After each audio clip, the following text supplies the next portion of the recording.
it's got to be okay to make a mistake, miss the curveball. If you're going to be a good baseball player, you don't say, oh God, I can't hit a curveball, I quit, right? You say, I'm going to get better at reading this curveball, anticipating the curveball, and I'm going to crush the curveball.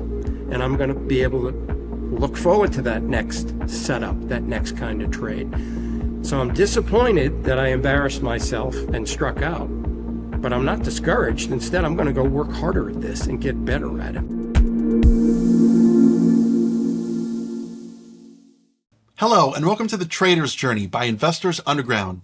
In this episode, I get to speak with Dr. Tom Crawford. He's a pioneer in performance psychology and co-founder of High Point Associates. For over 20 years, Dr. Crawford has worked with elite performers in tough fields to unlock their full potential, from the Olympic stage to the hedge fund trading floors and beyond. In this episode, Dr. Crawford will share his lessons on elite performance, his perspective on coaching, and ideas that you can implement to make your trading better. Hello, Dr. Crawford. Thank you for being here. Welcome to the show. Thank you very much for having me, Anthony. I really appreciate it. Looking forward to it. Me too, Dr. Crawford.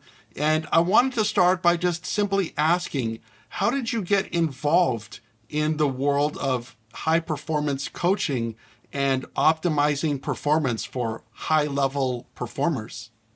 Yeah, I've had this is Trader's Journey. I've had a phenomenally interesting journey myself in the world of high performance. Goes all the way back to my college days when I was a college athlete. Was able to go to school on a scholarship and was pretty good. I was a tennis player and went to a D1 school on a scholarship, so had to play well in order to keep my scholarship, while I simultaneously had to hit certain benchmarks academically as well, and felt some pressure. So I immediately got super interested in how do I manage that the right way so I could still win matches and do well enough in school to keep my scholarship. So I ended up studying psychology because of that, and then got really, really intrigued by it. Then went on and got a master's degree in organizational psychology because I wanted to try to apply it to the business world. One, so I could make a living, because a bachelor's degree in psychology doesn't lead to a lot of opportunities. So it was somewhat practical, but also because I was still intrigued by it. I was still competing in tennis and training, and I had an opportunity to go pro if I wanted to. So I was constantly trying to figure out, like, why can I win that match against a really good player, and then I lost that match against a not so good player. And I just gradually got super intrigued by the whole area of performance psychology. And I had to make a decision, actually, at that point in my career: pursue professional tennis or more academic route initially. So I went and got a couple of doctoral degrees after my master's degree, all so I could study high performance. And then was able to begin applying it at a very cool place in Indiana called the National Institute for Fitness and Sport, where we worked with a bunch of top athletes and executives. So I got to see both sides right away, which was super helpful. And the United States Olympic Committee was watching our work because we were getting really phenomenal results with some of the best athletes in the country. And so they poached me from the Institute to go to the Olympic Committee, where I then had the coolest gig on the planet. I was the head of high performance, managing director of high performance, and director of coaching. So I worked with all of the Olympic teams, all the athletes, all of the coaches across winter and summer to help us be the best in the world and to help them obviously perform at a super high level under a tremendous amount of pressure. And during that time, I got to literally travel. My job, believe it or not, was to travel all over the world and study high performance with the smartest people all over the world, steal the best ideas, bring them back to the United States, and implement them here through all of the 40 different summer and winter sports. So and then since then, I've done a ton more with a lot of private equity backed companies. I've been a founder of a couple of companies myself, worked with a bunch of athletes, and now really, really enjoy working with a bunch of traders. So that's kind of a quick synopsis of the journey. That's incredible. And if I can say so myself, that's a pretty cool job getting to work with the Olympic Committee, and sounds like a phenomenal learning lesson. What were some of the big takeaways, Dr. Crawford, that you learned during that time? What were some of the things you were recognizing about not just high level, performers, but the coaches who were working with them? Well, you very quickly get a lot of respect for the powerful role of coaching, which is why it's so fun to be doing it myself, because they play an amazing role in the lives of these athletes in multiple ways, in addition to helping them potentially pursue a gold medal. And then by traveling the world, it was amazing. I got to talk to and spend time with some of the smartest people on the planet that were studying performance and studying all of the science that we applied to high performance. So periodized training, altitude training, biomechanics, kinesiology, physiology, psychology, all put together in a multifaceted, multidimensional way to help athletes and teams perform at the highest possible level. So while I had a lot of responsibility for the Olympic Committee to work with our teams, our coaches, and the athletes, I was learning the whole time. So when you can do both of those things at the same time, it's really a lot of fun. And it was kind of surprising where some of the best information came from. It didn't necessarily come from, China or Russia, like a lot of people would think. And actually, my favorite is Norway. Norway's got an amazing system of high performance. So it was really fun. If I could zoom out for a second, Dr. Crawford, I would love to know from your perspective, what is coaching, what isn't coaching, and why can coaching be so impactful to the athletes or the performers, or in this case, eventually the traders? Traders, sure. Yeah, great question. So one of the things that we try to stress, because high performance associates, Dr. Katz and I, we're psychologists and we're trained psychologists, but coaching is not psychology. It's not therapy. It's not psychoanalysis or it's none of that stuff that a lot of people have a certain perception about when they hear, oh, you're a psychologist. Coaching is really helping a human being or a team or a company perform at the highest possible level on a sustained basis by guiding the individual or the team or the company through a whole series of tactics, strategies, all kinds of stuff that hopefully we'll get a chance to talk about, that leads to sustained excellence. What is your particular approach to coaching? How did you come across how you coach people? Did that come through data and a combination of experiences that you've had? Can you talk a little bit about your, philosophy on coaching and what makes your style unique to maybe other coaches out there? So all the way along my journey, I have just been learning like crazy, right? From really, really smart people. My sort of general philosophy in working with all of those people and what I've learned is, whether you're an elite athlete, I've worked with athletes in the NBA, top 10 or higher, tennis players, NFL, Major League Baseball, you name it, as well as some of the best CEOs in any given industry or vertical, as well as some of the best physicians in the world at what they do. And so I'm always learning, right, by working with them. But what I'm always reminded of that guides my philosophy a great deal is we're all, and they're all, just human beings. We're experiencing all of the same things in life. And a lot of times we put people up on a pedestal because they've made a bunch of money, or They have a lot of fame and fortune, or, pick your reason. But when you get to know them, they're just a person. They're just a human being struggling with many of the same things that we all struggle with. And so I always have to remind myself, no matter who it is that I'm working with and coaching, that they're just a human that's going through life. And my goal as a coach is to be very aware of that, help them gain awareness of that, and then help them perform at the highest possible level, given whatever those variables are that we need to attack to help them perform at a high level. If you're looking for ways to take your trading to the next level, Investors Underground might have something to offer. You'll have access to courses and mentors to learn from, some of the best technology available for scanning stocks and breaking news, and access to the chat rooms, where you'll find a vibrant community of focused traders who share their trade ideas in real time each day. Members have access to the morning broadcasts, where the IU moderators share their trade ideas for the day ahead. Members have access to the midday study sessions with Stan, the midweek study sessions with Sam, webinars, moderator watch lists, and all the other resources that Investors Underground has to offer. Listeners of The Trader's Journey can access exclusive membership deals available at investorsunderground.com/journey.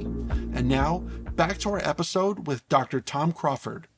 What was your first encounter working with someone, like a trader, or whether it was a money manager? What was that experience like for you? And was it different from some of the other performing sort of individuals that you had worked with before then? It's fascinating, actually. I am really fascinated and really having a blast working with traders, because I find that it is a very challenging profession, but fascinating, and especially when it comes to high performance and human performance. I have learned that I think it's one of the toughest, to be honest, of all of the areas that I've worked in. And the reason I say that is because it requires an incredible amount of cognitive acuity and cognitive intensity and emotional control all at the same time to consistently perform at a high level. And if you don't approach it professionally, I don't think you can actually be very successful. You have to treat it as a profession and think of yourself as a professional in order to achieve that. So, I go back to try to remember, like, the first trader that I worked with, and I can't actually, not the first, but a recent one where it was unique. He's a very smart, really, really interesting human being, trading part-time and doing and running a company at the same time. That was a very successful company with a goal of moving toward full-time trading. And so what we had to work on in many ways for this particular trader was helping him organize himself and his life in a way that would allow him to know that he could trust himself as a high-performing trader during the hours that he could dedicate to trading.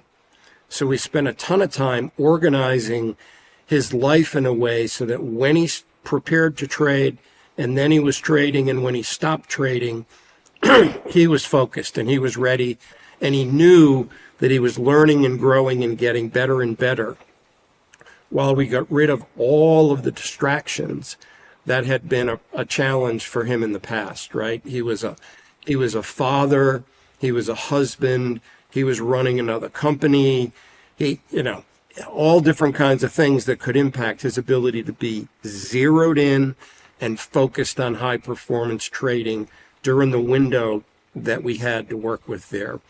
And it was really fun to help him work his way through that. We had really good success. It was a great outcome. You mentioned professional, trading like a professional and thinking about this in a professional way. Can you detail a little bit of, what that professionalism encompasses? Because I want the audience to know exactly, what level of professionalism they need to be thinking about if they want to trade high level and try to do this full time. Absolutely. Yeah, and this is the kind of traders that I enjoy working with, and I know Dr. Katz does as well. It's a profession, right? If you're going to be a professional, this can't be, hey, I heard about this trading stuff during COVID. I'll give it a try, see if I can make a little bit of dough. I mean, I think there's lots of people that probably do that. They're not the kind of traders that I like to work with and we work with. We like to work with traders who see this as a profession and want to be really good at it and want to keep getting better. There has to be what I call a commitment to excellence. And if you look at the best athletes, the best CEOs, the best physicians, I can go down the list, there is a real commitment to excellence. And then that means the way that you approach your trading has to be the way a professional would approach any of those other professions. You have to have what I call, and we can talk about this if we have time, Anthony, because I think it's critical, building habits of excellence. And the habits have to be the way that you approach being a professional trader. How do you prepare? How do you do your homework? How do you journal? How do you do your weekly review? How do you stick to your strategy? How do you have a risk management strategy that you can stick to under pressure? You know, all of those kinds of things that if you're just kind of taking a shot and let me see if I can make a little bit of dough, you're never going to get there. You're never going to be excellent, and you're definitely not going to be able to sustain it, which is what we really work hard on, is sustained excellence over time. And I think part of the professionalism is you've got to have a dedication to your craft, right? You've got to think of this. This is your craft. This is your profession. I want to get really good at this. I want to be one of the best. And that means continuous improvement and continuous pursuit of excellence. And that motivational orientation all by itself is part of high performance. And Dr. Crawford, how do you recommend traders balance, a commitment to excellence over time while avoiding burnout? Because I know for a lot of traders, they learn about the market, and especially now with cryptocurrencies trading 24/7, they feel compelled to be trading something, somewhere, sometime. And so how would you recommend traders think about ways that they can balance themselves and be able to trade long term while not getting burned out? No, it's a great question, Anthony. And I'm glad you asked it because I spend a lot of time with the traders that I'm working with right now on this. I have this, I call it the building the virtuous circle. And so, like I said earlier, trading, lots of cognitive acuity, very cognitively intense. It's hard, right? That can be exhausting, especially if you if you do it too much, like you just described, right? I can never turn it off. You can't do that. You can't sustain that over time. So one of the things that we coach and teach, one of the things that's really important to me is building this virtuous circle of energy and joy in your life that allows you to be pursuing high performance trading while you're trading. And then I call it crossing the bridge, having a ritual at the end of the day where you journal, you learn, you grow as a trader almost every day if you can, but then you shut it off and you shut it down and you cross the bridge. And for each trader I work with, crossing the bridge takes a little bit different look. Working with a trader in London right now, it means getting on the subway. Working with a trader on the East Coast, it means the walk from his ADU, which is his office, back to his house. That's when he's crossing the bridge. When he is crossing that bridge, he's got to shut the trading brain down and enjoy and pull joy out of the rest of their lives, because that joy and that fulfillment feeds the energy and cognitive acuity necessary to be a great trader the next day. But you got to shut it down. If it keeps going and you can't shut it down, you can't attain that cognitive acuity and intensity of focus and discipline the next day. because after a while, it's just not sustainable. You just, you're beat, you're tired. And yeah, you do get burned out. It's so building a balanced, healthy lifestyle. I actually spend a lot of time with traders on this. Like, how do you do that in a way where you can sustain this over time and get better and better and better and still want to come back because you love it and you're not burned out? One thing I really appreciate that you shared there is that for different traders, crossing that bridge can be something completely separate and unique to their life. Is that something that you think traders need to spend conscious time thinking about, which is how to make these changes that's going to fit them, not necessarily what they hear on the internet or what their favorite trader is doing, but rather tailoring it to the individual? Can you talk a little bit about being able to do that, to focus on what works for them? It's critically important because, as I said right at the outset, each trader is a human being that has a different set of life circumstances that they're living within, and probably a different approach to life, different things that give them joy, give them fulfillment, help them relax. So yeah, it's sort of the art and science of coaching, right? As we apply a ton of the principles that we've learned over the years that are very scientific. But the art is understanding the human that you're working with and helping them figure out for them, what's that bridge that we have to cross every day? Build that into a habit of excellence. And then how to suck joy and fulfillment out of the rest of life. We get one shot at this, right? And it can be a beautiful experience and a joyful experience if we do it the right way. And the cool thing about the virtuous circle is if you build it the right way, which one of the things I do is help traders do that, then when you show up to trade, right, you are ready. You are in what we call the zone and flow, and you keep getting better at getting into the zone and flow.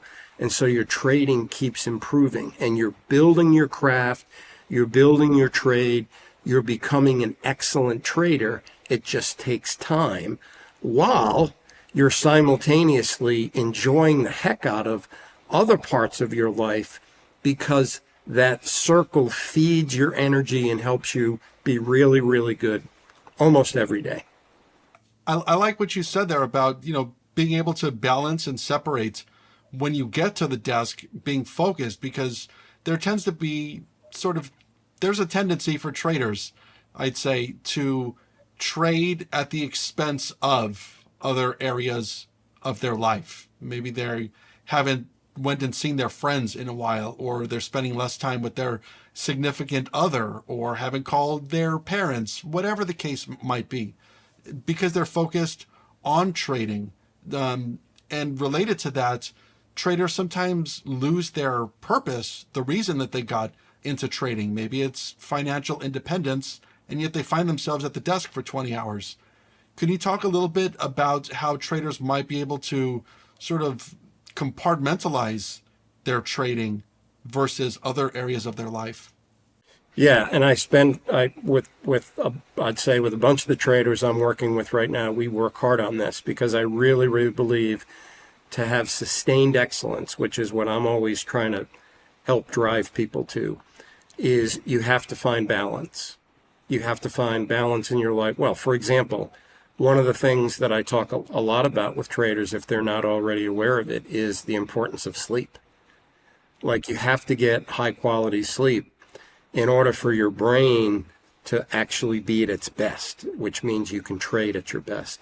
And if you don't respect that and build a pattern where you get really high quality sleep every night, you may be able to, for a week or two, trade really well, but you can't sustain it because your brain, I don't know if you've ever read any of the science around sleep, but what happens when we sleep is truly amazing. The physiological, metabolic, all the stuff that goes on inside of us when we're sleeping is incredibly powerful to help our brain function at the highest possible level. So that alone, in terms of balance, is you got to find 7 to 8 hours a day to get a really good night's sleep. And you got to have a way to do that, which means, again, you got to shut that trading brain down. Can't be doing it 24/7. And a lot of traders that I've worked with actually have trouble with that, right? As soon as they start relaxing, they think, what am I missing? Should I be reading this? Should I, you want to be intensely focused when you're trading, but then you have to have, and there's a lot of sports analogies that I love using with the traders. There's something in sports we call a rest and recovery cycle. Have to have it built into your training and how you compete. So do traders. They have to have a rest and recovery cycle built into the way that they approach their trading, or they can't be at their best. And then as far as like purpose, I think, well, I have to plug what I think is an amazingly cool thing that I'm about to participate in, which is Traders for a Cause out in Vegas in a couple of weeks. That's such a cool opportunity for traders, I think, to learn from some of the best in the business, right? But also kind of take a step back and recognize that there's more going on in life than trading. Really, really important stuff and powerful stuff. So some of the charities and nonprofits that Traders for a Cause supports are beautiful organizations doing wicked, powerful work. That when you recognize that and you remember that and you reflect on that, gives you a chance to really think maybe in a more positive, healthful way about being a trader, because you can help those organizations. You can become part of those organizations. You can contribute to them and feel good about not just making money for me or my family, but actually being an important member of society. I encourage any traders that haven't signed up for that, if they still have time, come and see it. We're going to have a lot of fun. It'll be some great learning, great networking, but also a really nice way to kind of take a step back and get some perspective. Absolutely. And I have to echo your sentiment there, Dr. Crawford. Traders for Cause is an excellent way for traders to give back. The more you make, you have an opportunity to give back to society, charities, nonprofits in other ways, and make a real difference in something besides just your trading account or your bank account, things like that. So absolutely, anybody who's listening who has not already signed up for Traders for a Cause or donated, if they feel like donating, that's possible. This year, again, I believe you can do this online. You don't have to actually fly out to Vegas, which is also a really cool option. So highly recommend it. I believe you're going to be there, Dr. Crawford. Is that accurate? I am. Dr. Katz and I are both going to be there. We're both going to do a couple of sessions. I am really looking forward to meeting a bunch of traders and seeing a bunch of the ones that I'm working with right now. One question I had was about common traits. Do you notice any common traits among high-level, high-performing traders, that you might also notice in other fields? What is it sort of everybody wants to know what maybe the secret sauce is to success as a trader, but I'm kind of curious about common characteristics that great traders, elite traders all share with other possibly high-level, high-performing, performance-based industries and athletes and things like that. Yeah, no, great question. And the answer is yeah. So I'll give you examples. So high-performing athletes, high-performing CEOs, high-performing surgeons, high-performing traders. If there's a common characteristic across every one of them, it's the ability to focus and refocus and refocus and refocus and refocus, bam, bam, bam, bam, bam, bam, bam, over and over and over and over again.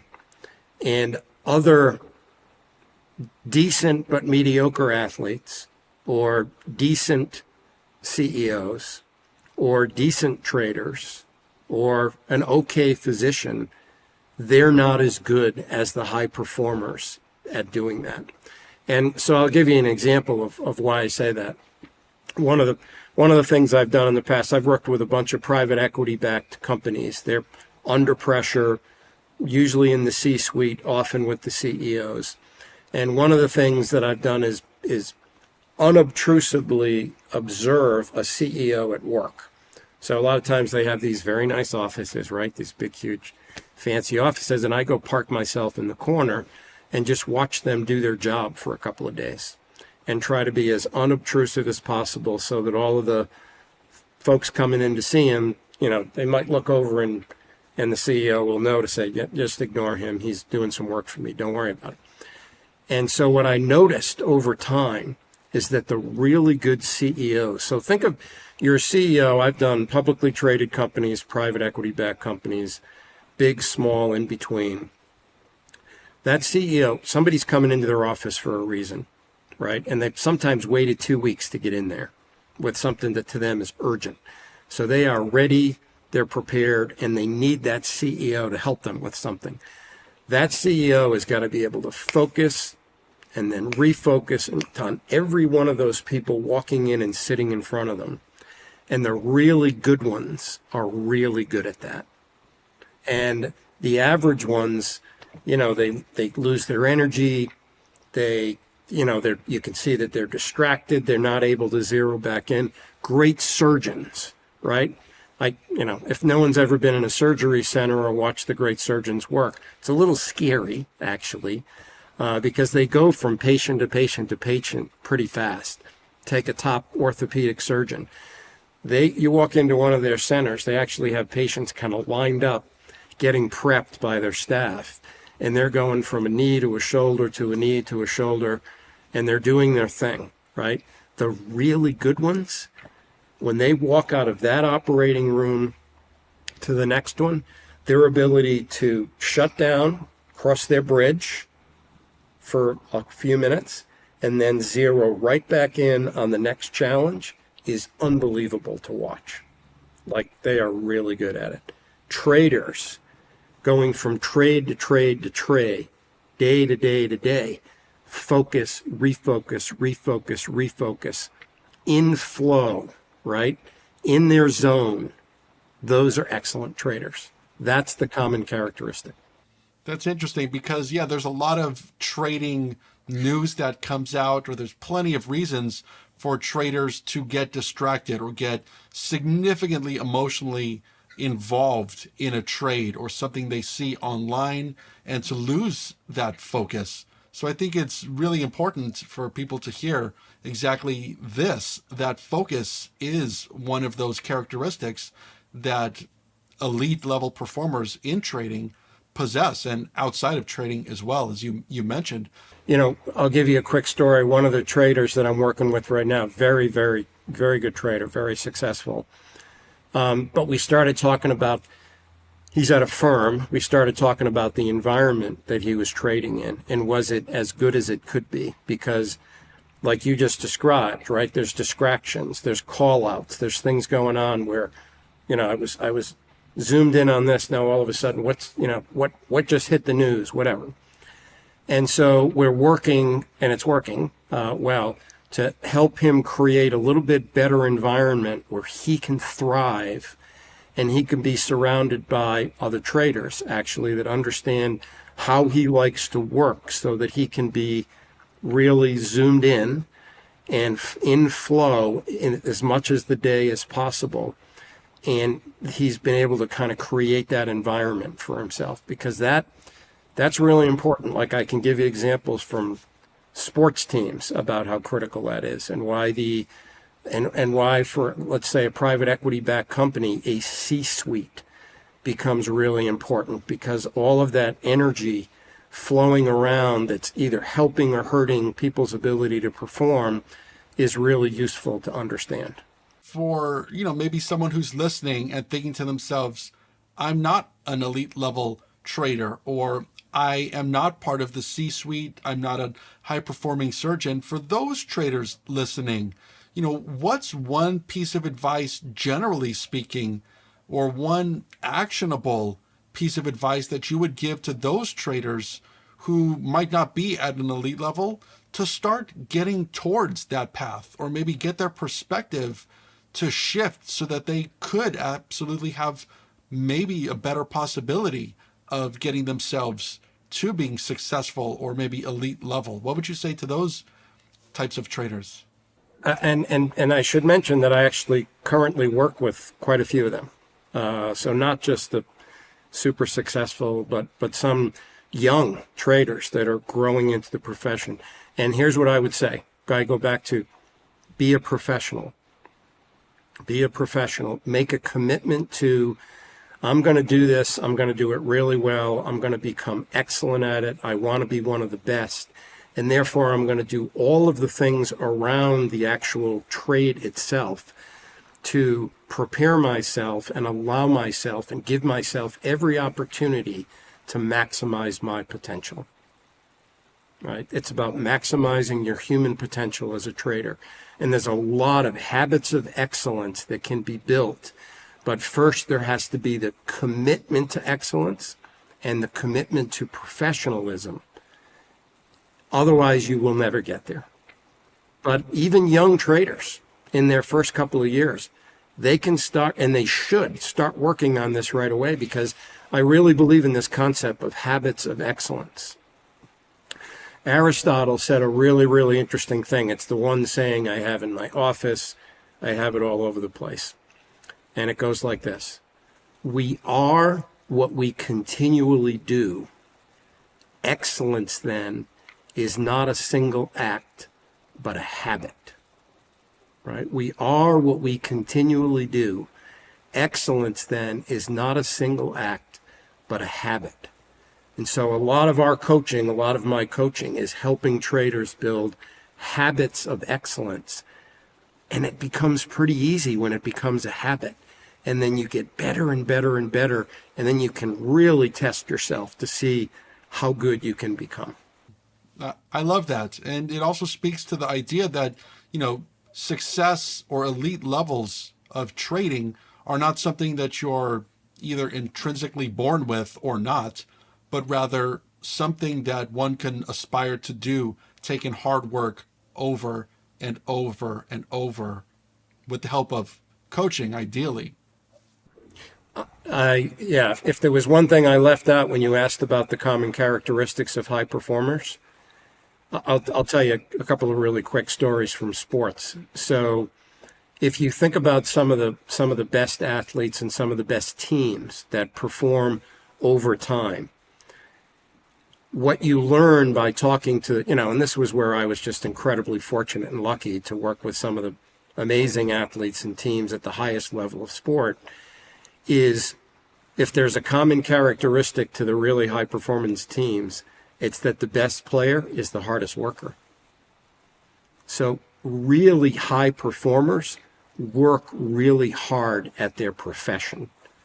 It's not, mediocre approach. It is, they are committed to excellence and they pursue excellence. So, let's take basketball, for example.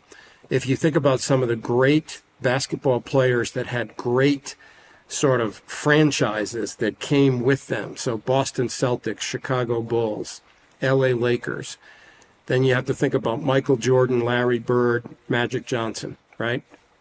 They were very hard workers. They were constantly challenging themselves to get better. If you showed up for practice and you weren't ready to practice and be focused on whatever the coach had decided was important, and you took it sort of half-heartedly, they had no patience for that. Like, they were like, look, we're here to get better and get ready for this next game. You go play around afterwards right now. And they would get right in the face of some of their teammates because they knew to be excellent and to be a professional, you had to treat it that way. And so traders, you've got to treat it as a profession, right? You've got to think of yourself as a professional that wants to pursue excellence. And then you will become a better trader. But you've got to be dedicated to it, and you got to treat it as a professional. Yeah, absolutely. I think that's great advice. And since you mentioned Michael Jordan, I'll segue with something that Michael Jordan had said allegedly about why he was so comfortable taking those game-winning shots. And it was that he replied that, in practice, I've taken that shot 1,000 times. So he felt much more comfortable under pressure. And so I wanted to ask about pressure, because whether it's the Olympic stage or it's a trader at a prop firm, or a money manager, there's a tremendous amount of pressure on these high performers.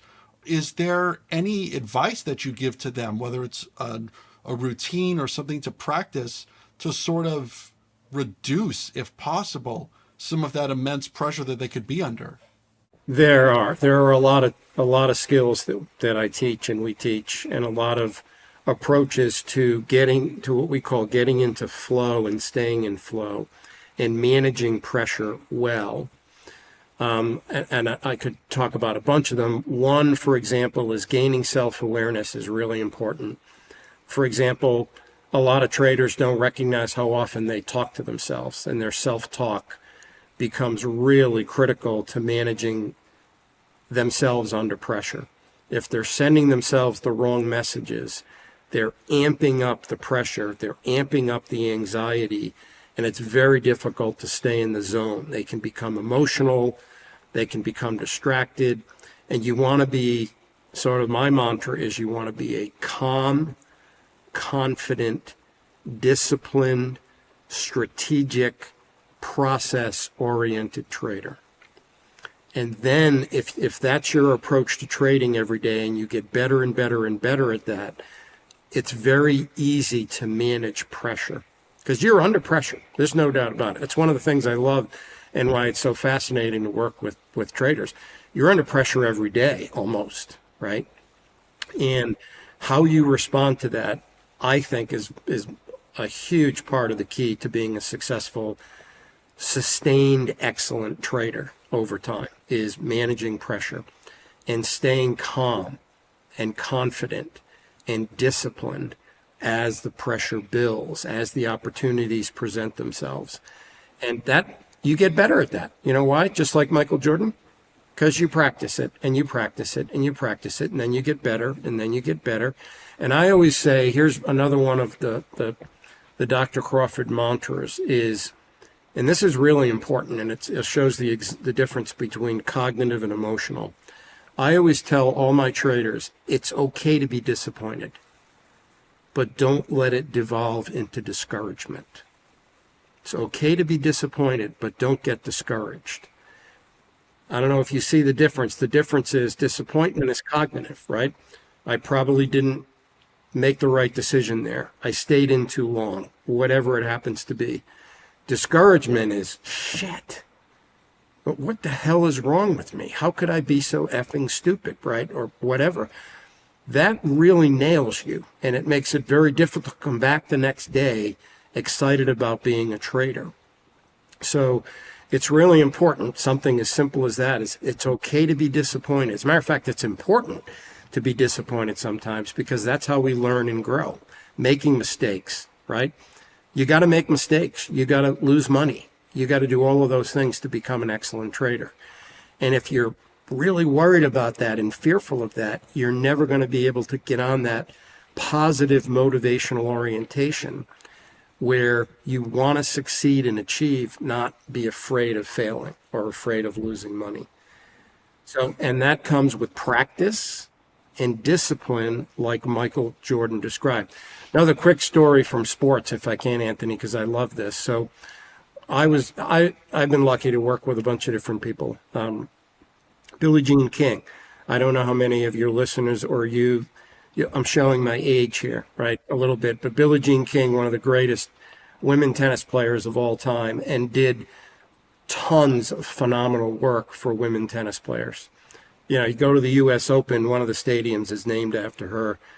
She was one of the best in her time.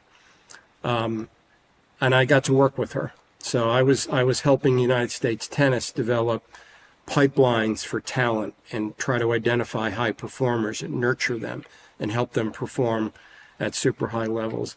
And so I got to spend some time with Billie Jean. And I remember over lunch one time, we were talking about pressure. And she said a really beautiful thing. She said, Tom, I just see pressure as a privilege. I'm lucky to experience all of that pressure. There's a lot of people who go through life and never have that experience. Pressure is a privilege. I remember I just kind of sat back and I thought, oh man, that is a really cool and beautiful way to think about pressure is you're lucky to have pressure. Now you got to learn how to thrive in that pressure. Yeah. I think that's a very powerful outlook and perspective on pressure. And anyone who gets to trade big size, full time, gets to trade it all. So that pressure that we're feeling is part of what the joy of trading as well. I hope so.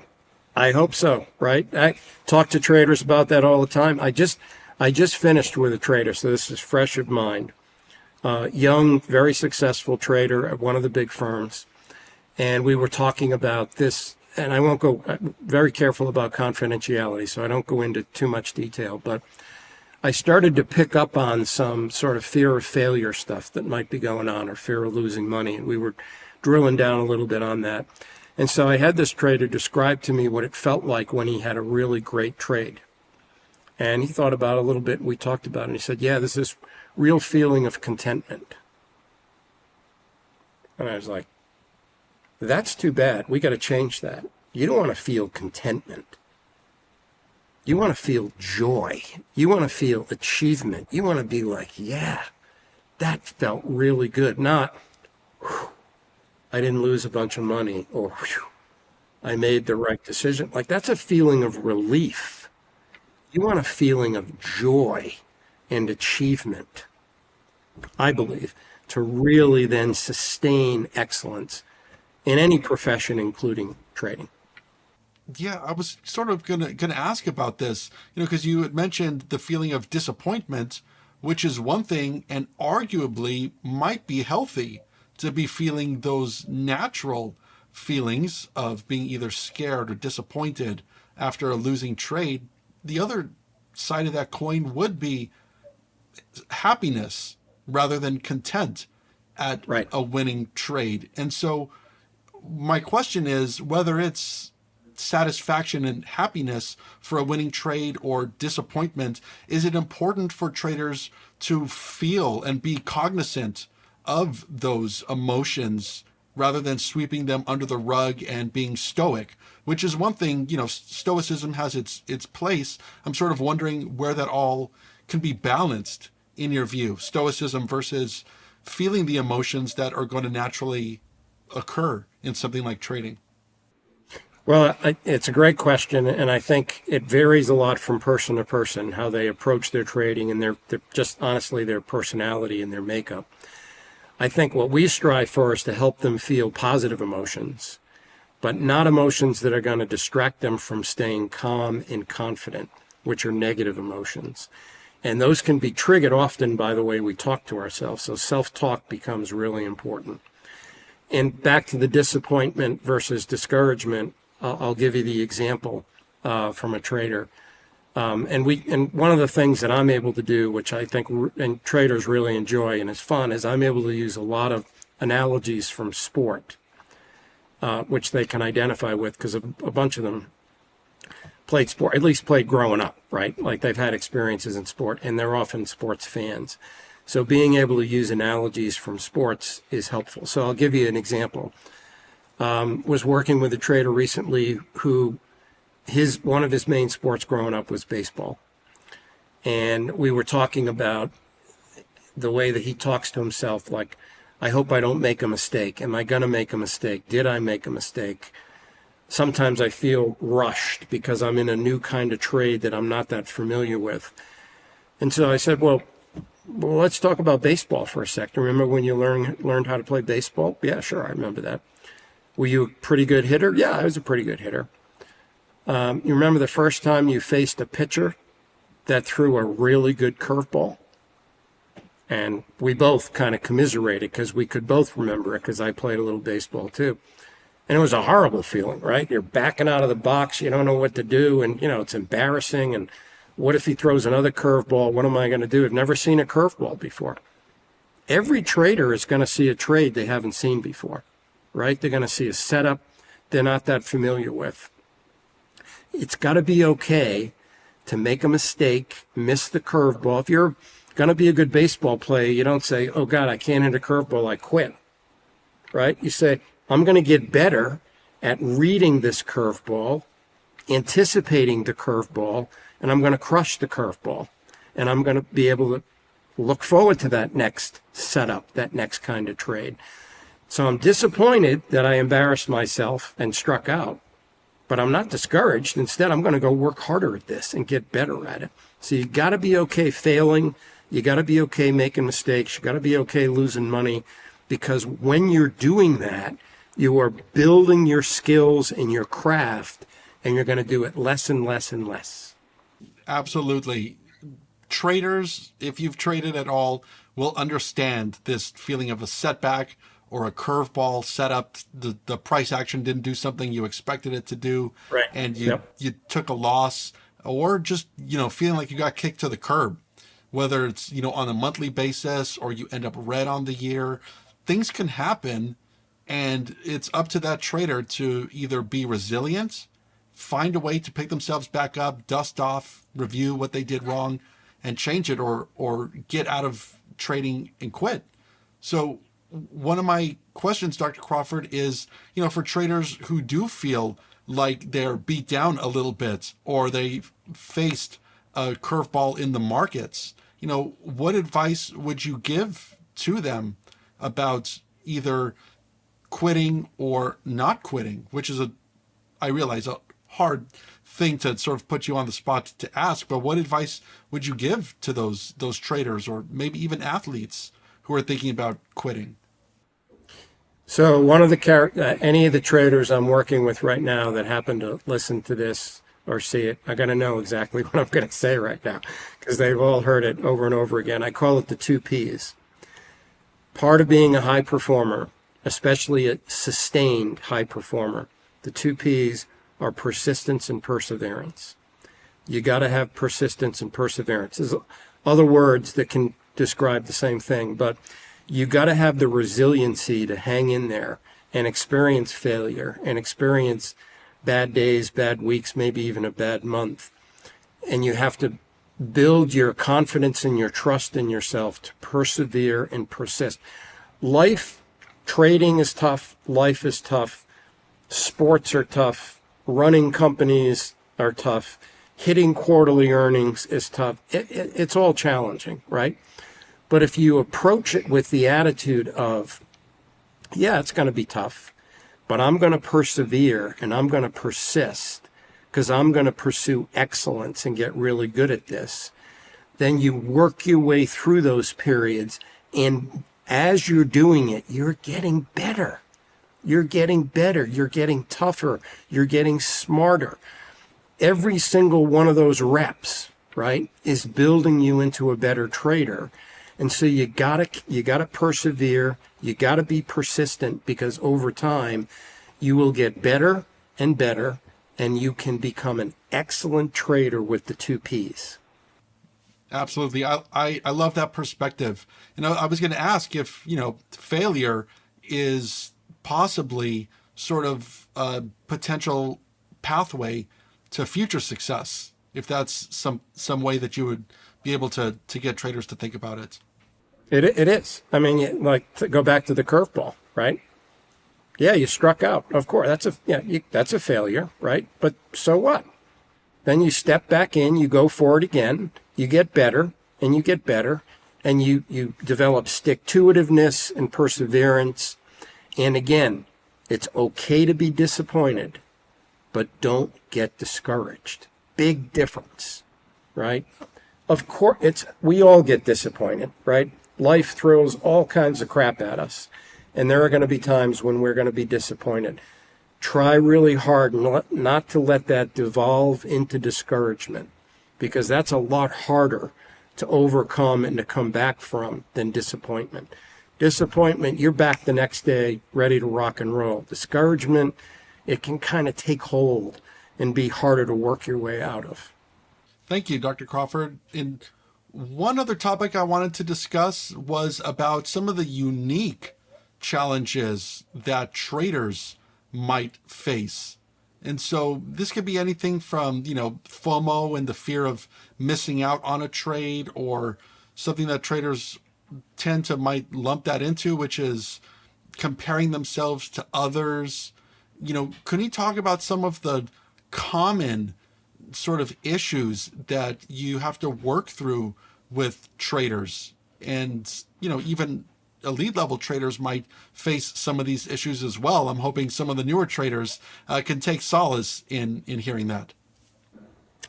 You mentioned two of the most common ones: fear of missing out, constant comparison to others. I had some fun with a trader where I kind of caught him saying, well, if I could just get my account to this much, then I could scale up a little bit more. And then if I could just, and I was like, so I was kind of smiling at him, and he was like, is this funny? Like, why are you smiling at me? I said, sounds to me like you're never going to get there, right? You're never going to be satisfied. It's never going to be enough. And he thought about it for a second. He just burst out laughing. He's like, you're right. I'm always comparing myself to somebody that's, 2 years ahead or 3 years ahead or 5 years ahead with a lot more capital to work with.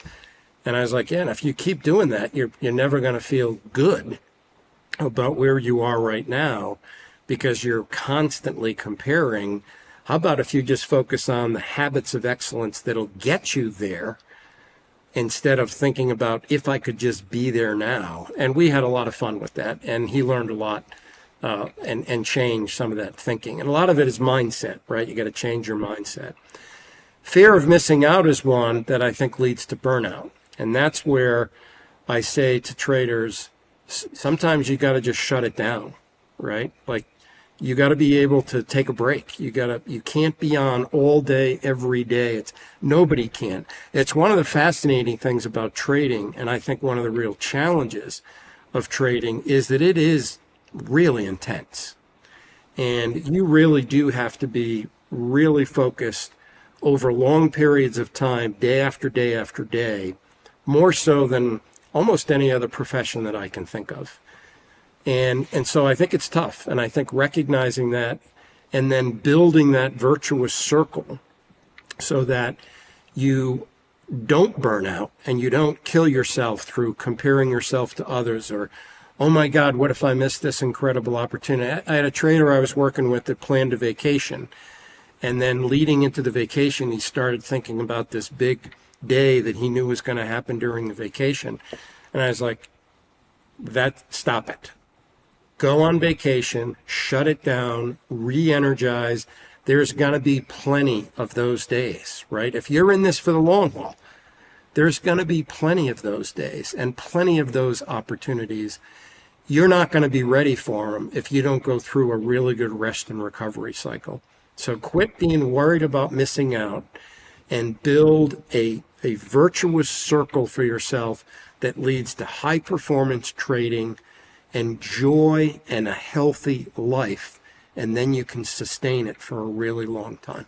Is that the key, in your view, to coaching overall? Is that one of the main components, just to drive this point home, is this idea of, the virtuous circle and sustained excellence? Is that what traders need to keep in mind?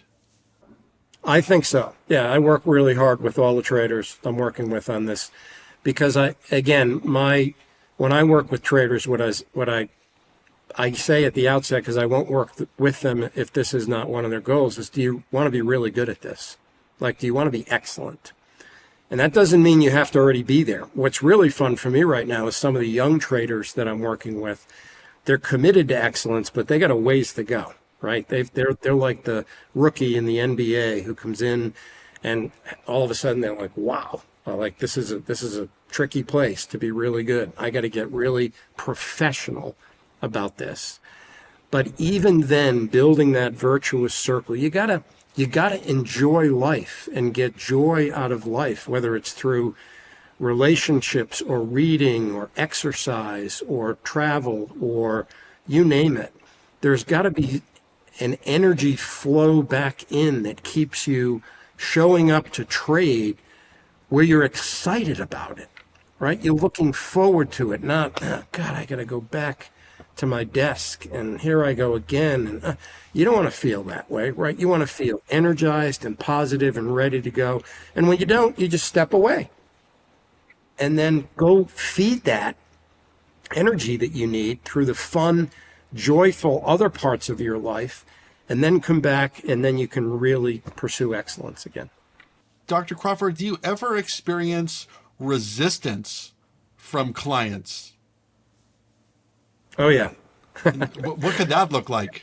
The coaching is not for everybody, right? There are some traders that there's just not a good fit and it doesn't work. And there's still sort of a perception about coaching and even psychology. It's way better than it used to be because Dr. Katz and I have been in this for a really long time, and we've seen this evolution to where now people recognize the value and the impact. But I'll give you a really quick example of resistance from outside the world of trading, but I think the psychology of it is exactly the same. So I actually built a company in New York, co-founded it from scratch, kind of fun, back of a napkin, built it, venture capital, started with nothing, ended up with 250, 300 people all over the East Coast. And a lot of our clients were big-time Wall Street executives because we started this in a town called Rye, New York, right by Greenwich, Connecticut. And so a lot of the clients happen to be the big-time Wall Street executives. And we built this multi-dimensional high performance and health model for health and fitness and nutrition and all kinds of stuff. We had patients, we had elite athletes, all the way to people relearning how to walk and talk, going through rehab, and everybody in between. It was beautiful, some of the work that we achieved there. But part of my philosophy in building that company was that it had to be a multifaceted, multidimensional approach to helping you achieve either high performance or health, depending on why you came. And the Wall Street executives, I'll never forget some of these are, this is Bloomberg, Goldman Sachs, Morgan Stanley, Citigroup, C-suite managing directors, very, very successful. And I used to say to them, glad you're here. I did all the sales, by the way, for like the first 2 years because I was learning like crazy. And I remember when it came to here's what you do in this program, a lot of these executives would say, I like that, I like that, I like that. The psychology piece is bullshit. I'm not going to waste my time on that. Right? And I'd be like, then you're not welcome in the program. They were ready to write me a check for like 20 grand. And I would say, I'm sorry, but you can't come in the program because that's really an important part of this. And they would be like, you're going to turn me away because I won't do the psychology part? And I'd be like, yeah, I don't want you in the program because that's really critical. I know it is based on my experience. I'm trying to convince you if it's not working, this isn't going to work for you. And so, I go to this gym, go to that gym, but here we're going to do it this way. They almost all ended up doing it, right? Because they were kind of two things. One, I was pretty good at sales. And two, they were like, I can't believe this guy's going to turn down 20 grand. He must really believe this. They became Dr. Katz and I's source of all kinds of clients, where they would then come in after like a month. Now, these are total resistors, right? This is bullshit. This is for wusses. I have to be careful what I say here, sorry. But that mentality, right? This is a bunch of, they became our biggest fans. They would come back and say to Jonathan and I, can you come do this for our company? Like, there's a bunch of my colleagues that could really benefit. But they had to experience it, right? They had to see that it wasn't, the mumbo jumbo crazy baloney that they thought it was, that it was really meaningful work. And when I work with a trader, I tell them, you got to work at this, right? This is not easy stuff. We're going to build habits of excellence together, but you got to be committed to it. And I'm going to give you homework. I'm going to give you things that you have to do. And if I find myself working harder at it than you, we're stopping. That's like one of my measures. Like, if you're not putting as much into this as I am, then we're done. I absolutely resonate with that. I think there's a lot of people out there. I'm not one of them, but there are a lot of people out there who are still skeptical of the importance of psychology in trading. They'll call it complete BS. And yet so many other great traders will make reference to books about the mental game of trading and how important that psychology is, and understanding yourself, self-reflection, those types of topics. So in your experience, has the trading world, in your view, opened up more and been more open to the idea of coaching and psychology in trading? Absolutely. Yeah. No, as I said, Jonathan and I, Dr. Katz and I have seen the evolution, and it's kind of fun. Actually, it's kind of fun, including with some really young traders that are saying, I want to be really good at this.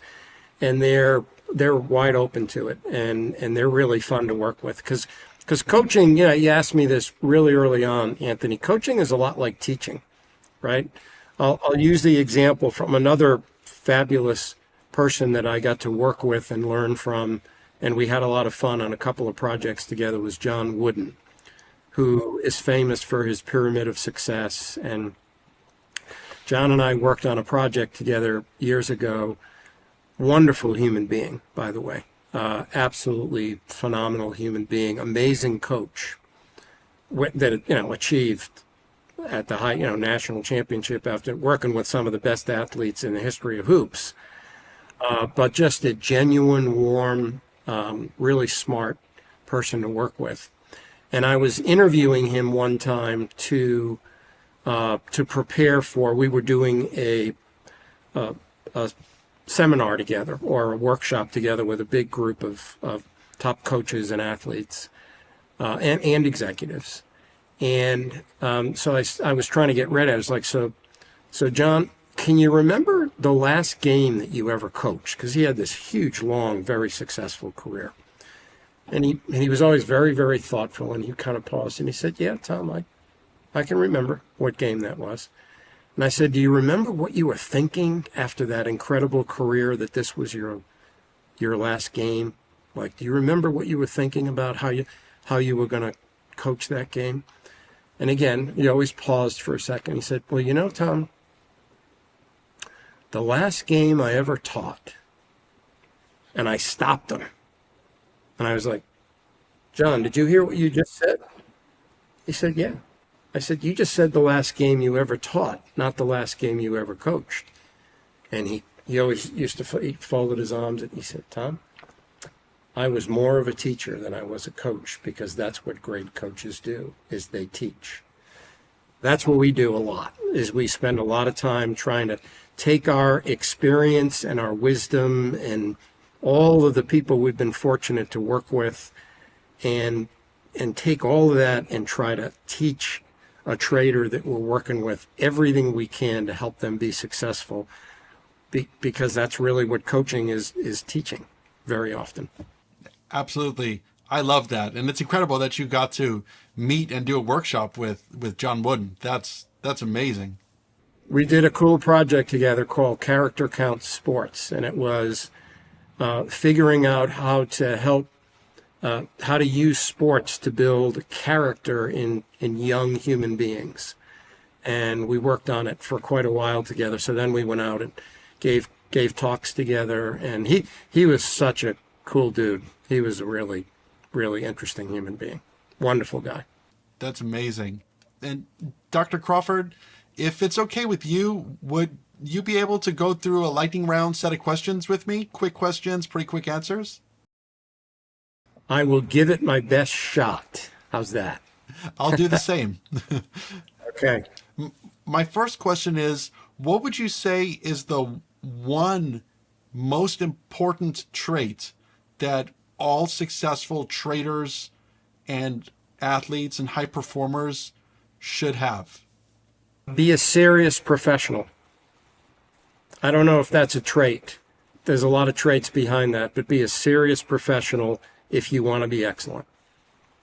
What separates a good trader from an excellent or even elite trader? Commitment to excellence. If you could give your younger self one piece of advice about performance psychology, what do you think it would be, and do you think you would be receptive to it? I am now. I might not have been then as much as I should have been. But it would be really open-minded. Be open-minded to constantly learn. Do performance coaches need coaches? Wow.